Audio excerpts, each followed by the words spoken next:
Hi, Giovanna Franklin here, international homeopath, and today we're going to talk about another polycrest in homeopathy. If you're new to this channel and to this video, what is a polycrest? A polycrest is a remedy that has a much wider range of symptoms that we can use it for compared to other remedies. And they tend to be remedies that have been used and prescribed for a long time. So today we're talking about Lycopodium. What is Lycopodium? First of all, it's a plant. So the word Lycopodium comes from the Greek and it means wolf foot, and that's because of the shape of the plant itself. It's a club moss, and it's quite widespread around the world. It's not a very big plant. And here is the keynote. We always look at the source in order to understand the soul, the essence of a remedy in homeopathy. Now, this particular club moss, Lycopodium, in prehistoric times, used to be very big. It used to grow very tall, incredibly tall, and it used to be ubiquitous. It used to basically cover the whole planet. And then with evolution and with all the changes, it is now quite a short, modestly sized plant. And this is where the main keynote of Lycopodium comes from, because if you can imagine, if you want to characterize this plant and give it a personality, imagine this plant that used to be so tall and so powerful, and it used to be everywhere, dominate the planet, and now it's really very much reduced. What do you think? How do you think this plant is going to feel if this Lycopodium had a sort of inferiority complex or a little bit of a chip on its shoulder? You would probably understand why. And this is the keynote of Lycopodium. It is someone who does feel reduced. Size is a big thing in Lycopodium, and the comparison. And from that comparison, comparing yourself to other people, comes a sense of insecurity, profound insecurity.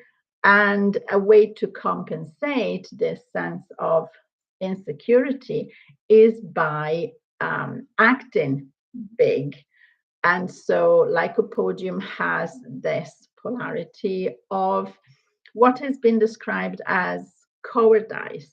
So Lycopodium patients have been described as cowardly, which is not a very nice thing to say. And I would not use that term. Remember that a lot of the materia medica that we study was written in the 19th century, so 100 years ago and more, and the language was obviously different, the cultural environment was very different, but it is a fact that Lycopodium has this sense of insecurity, of feeling less than, and to compensate, they can display a kind of bossy nature, for example. And then, yes, you can have extreme cases where there is a proper dictatorial attitude, and somebody who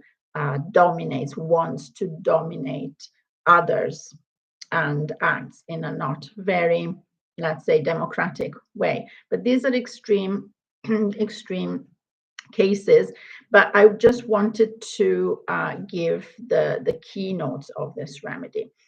So, for example, let's talk about children, Lycopodium children, in terms of constitutional remedy. And Lycopodium is very similar to Calcarea carbonica. If you are not familiar with this other polycrest remedy, there is another video called Calcarea carbonica, so you can compare.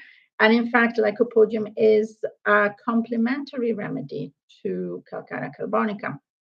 So a lycopodium child can be mild and shy as a calcarea carbonica child. However, there will be this tendency, this bossiness, this tendency to tantrums when things do not go their way.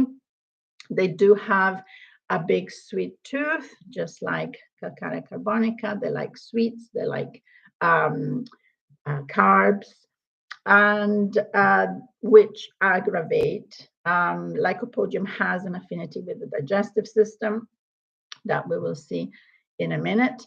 So there is this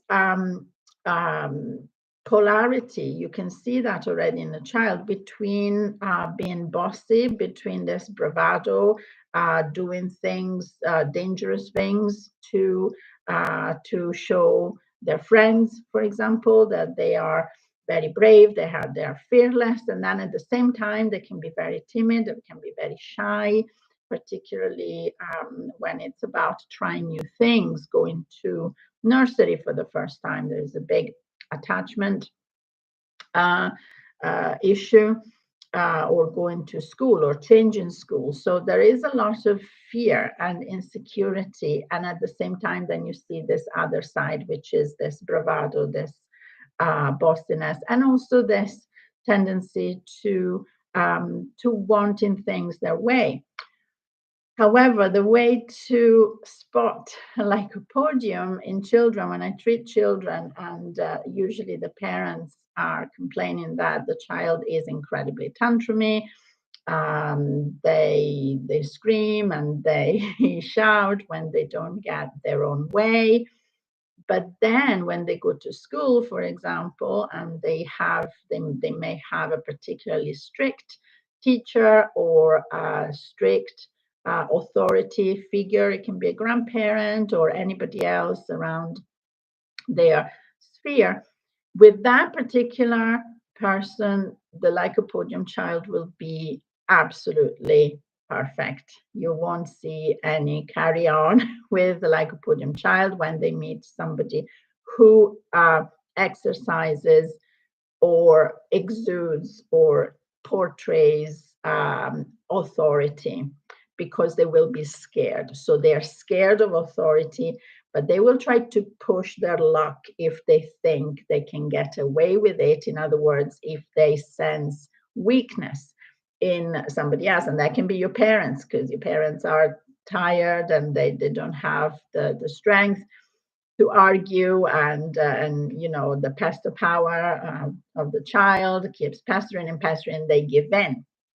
So this is the way to spot the lycopodium, because there are children who display symptoms of oppositional defiance, what they call oppositional defiance disorder, one of those many labels.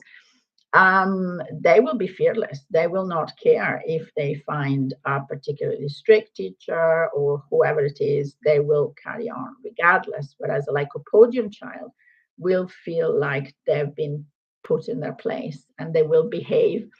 And it's the same thing in adulthood. You have the typical father, husband, who is a mini tyrant in his own home, ordering about the wife, the children, and his word is law in the house. But then at work with his boss, he will be completely meek and like a little lamb, and will not say boo to a goose, because he has found somebody who, in his eyes, in his perception, because remember, it's always about perception, but somebody that he perceives as being more powerful, and therefore they feel slightly scared. Now, all this is all subconscious, by the way. It's not something that people will do deliberately, but this is just to explain the dichotomy, the polarity of lycopodium. And you can think that, okay, lycopodium patients, lycopodium. And you can think that, okay, lycopodium patients, lycopodium individuals, are not very nice people. But that's not the case. Once again, homeopathy does not judge. There is no moral judgment in homeopathy. Homeopaths need to be the unprejudiced observers, and so do all therapists. In fairness, if you're a therapist, there is no moral judgment because it doesn't serve any purpose. We are just observing. Okay. And this kind of chip on the shoulder, this sense of inferiority, very often comes from childhood as well, because the lycopodium individual adult very often had a not particularly happy childhood, or a childhood where the parents would put down the child or not recognize or validate the child's accomplishments. The child who comes home with a little prize or shows a drawing, and the parents are like, meh. Or parents who compare their own children to other people's children. Oh, look at little Toby. He's so good at school. He does this, he does that. Why don't you do the same? So this is something that if you grow up with it, it really will kind of erode slowly but surely, erode your self-esteem. And at the same time, it will be the model of parenthood that you grew up with. And this is what you might apply when it's your turn to be a father, a husband. And so if you don't have the self-awareness, or if you don't have anybody who can guide you and point out where this is coming from and change direction, then this is what happens. So in terms of physical symptoms, lycopodium has an affinity with the digestive system, like I said. So the typical physical description of a lycopodium person is that somebody who is very thin in general, and a thin, long face and long limbs. And then when it comes to the middle, to the tummy, the middle is extended. It's hard. There is a lot of there may be a lot of flatulence, gas, difficulty in digesting certain foods, and even acid reflux. Lycopodium is one of the remedies that work really well for cases of IBS or acid reflux or GERD. And in general, digestive issues, in my experience, come from a lack of acceptance of the present situation, a situation that you're in, that you don't like, but you don't have the courage to deal with, to face up to, and so you keep swallowing things that are not right for you, and it somatizes into acid in your gut. So very often it's something that comes after a divorce, after family feud, after problems at work where you feel like you cannot speak your mind, you need to keep going, and you have to swallow it, even if it feels bitter and it feels unfair. And eventually this negative energy has to go somewhere. If it doesn't get channeled in the proper way, it somatizes, and it goes very often into the digestive system. And by the way, this I've been making examples with male figures, fathers, husbands, bosses. This is because lycopodium is a fabulous remedy for men. It has also an affinity with the male reproductive system. and I will explain that in a minute, but it doesn't mean that I haven't prescribed this remedy to women as well. And I don't believe, there are some very, very few exceptions, but in homeopathy, there is no male or female remedies. Yes, we have sepia, which is predominantly prescribed to women, but it's also a good remedy for children. And so lycopodium is the same. You can have problems with your own self-esteem, whether you're a woman or a man, it doesn't matter. But it does have an affinity with the male reproductive system. So, for example, it's a great remedy to treat enlarged prostate or any issues with around male sexual activity. And this is also because sex is very important to lycopodium. And of course, it is a vital function for human beings. But a lycopodium patient will feel that they have lost almost power when, for example, there is a drop in libido, whether it's a man or a woman, because it's important to them. So they will talk about it. For many patients, men or women, loss of libido, yeah, maybe if you ask, they will say, yeah, no, I'm not interested anymore, but it's not a big deal because it was never that important on the top of the list to begin with.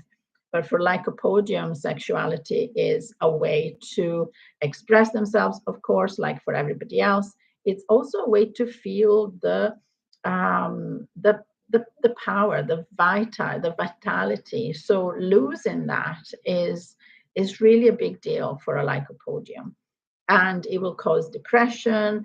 It will cause spiraling down even more, lack of self-esteem, because it's loss of power. For lycopodium, power in general is a theme. So there are those who have the power and those who don't have the power. And that's how they perceive themselves and the world. And so lycopodium is a very good remedy for that. But also as an everyday remedy for everyday common ailments like coughs, colds. Lycopodium is a very chilly remedy. They need warmth. And so sore throat or cough, dry cough is always ameliorated by warm drinks and food. And there is always an aggravation from the things that don't agree with them, which are sweets and carbohydrates. This is everything in a nutshell about lycopodium. Of course, there is much more, and you can check my website. I leave the link below if you want to check out any more courses or ebooks, or if you want to contact me if you have any questions. Do put questions in the comments below, and I'll see you at the next video.